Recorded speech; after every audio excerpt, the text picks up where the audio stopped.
আমি কাতার যাচ্ছি, সিলেটে এক লোক বসছে, আমার শুরু করছে আপনার বাড়ি খন খানো, খন খানো পড়ালেখা করছইন, কয় আমি এই খানো দাঁড়ামো, তুই খাইতা করবি খর।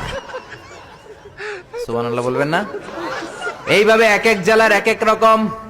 নরসিংদীর রায়পুরাতে গেলাম, আমার ভাইয়েরা রায়পুরা বলতে পারে না, রে কয় ল, রায়পুরা রে কয় লাইপুরা, কয় লাইপুরা লাতা মুরগি দিয়ে লাইতের বেলা কাইয়া লেলাইন দেয় ফুটছি।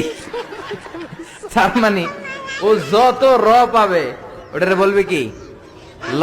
আর ঢাকায় গেলে আবে হালা খায়া হালা, খালি আবে হালা আবে হালা আবে হালা আবে হালা।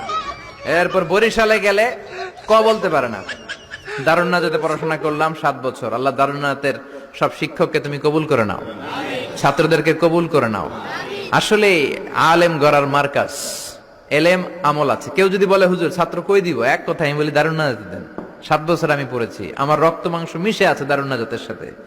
প্রিন্সিপাল হযরতুল আল্লাম আখম আবু বকর সিদ্দিক, আমার মাথার তাজ, হুজুর শুদ্ধ ভাষায় কথা বলেন, কিন্তু মাঝে মাঝে বরিশালের ভাষাতে আমাদের সাথে কথা বলতেন। এত চমৎকার বরিশালের ভাষা, মনু এই বিলে করলে কি ওইবে, এরকম ডেকে ডেকে বলতো।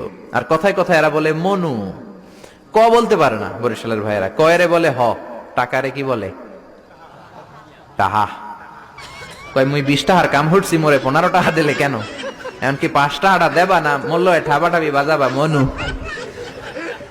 পুরান ঢাকায় যান, খালি কয় আবে হালা আবে হালা। আমার এক চাঁদপুরের বন্ধু ফোন দিলাম, আবে হালা মিজান কেমন আছো? আমি কি রে বাড়ি তোর চাঁদপুর, আবে হালা কইলি কেন?